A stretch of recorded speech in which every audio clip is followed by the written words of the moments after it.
Some politicians argue that raising the minimum wage helps the poor and disadvantaged. It might seem that way at first. Certainly workers who are earning $8 an hour today would be better off if they were earning $12 an hour instead. The problem is that this view of the minimum wage overlooks one important detail.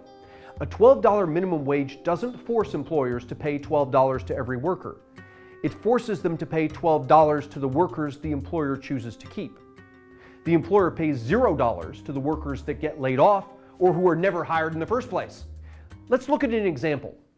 Suppose this guy owns a burger joint. The reason the owner hires a worker is because the worker generates value for the owner. Suppose that, not counting what he pays his worker, the owner makes 10 cents on every burger he sells. Here's Al. Al can flip 100 burgers an hour. If the owner makes 10 cents on every burger, not counting what he pays Al, then Al generates $10 worth of burgers for the owner every hour. If the owner pays Al $8 an hour, then the owner makes $2 an hour profit. $10 an hour on the burgers minus $8 an hour that he pays Al. Now, suppose that the employer hires 3 workers of varying abilities: Al, Bob, and Carl. Bob is a faster worker and can cook 120 burgers an hour.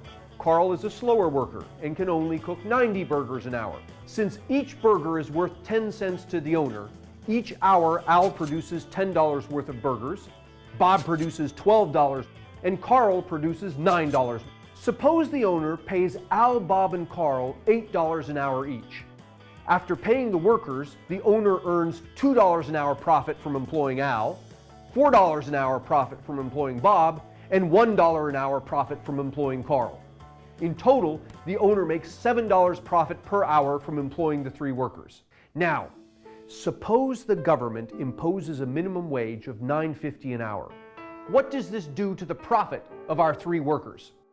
Al produces $10 worth of burgers per hour. At a cost of $9.50 an hour, Al now generates a profit of only 50 cents an hour for the owner. Bob produces $12 worth of burgers an hour. At a cost of $9.50 an hour, Bob now generates a profit of $2.50 an hour. But look at what happens to Carl. Carl produces $9 worth of burgers per hour, but he now costs the owner $9.50 per hour in wages. Carl is no longer generating profit for the owner. Carl now generates a loss. In fact, the owner would be 50 cents an hour better off if he fires Carl. The minimum wage was good for Al and Bob. They're each $1.50 an hour better off than they were before. But it was devastating for Carl. Carl lost his job, and so is $8 an hour worse off than he was before. Here's the first lesson of the minimum wage. It doesn't help the worker at the expense of the owner. It helps the more productive workers at the expense of the less productive workers. What's even worse is that the more productive workers usually don't need the help. What do you think would have happened over time to Bob, the most productive worker? Either the owner would have rewarded Bob's higher productivity with a raise, or if the owner didn't reward Bob, one of the owner's competitors would have offered Bob more money to go work for the competitor. Either way, eventually Bob would have ended up earning more anyway. This is the second lesson of the minimum wage. Many of the workers that it does help would have ended up better off anyway, even if the minimum wage hadn't existed.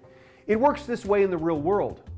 Increases in the minimum wage have little effect on unemployment among college graduates.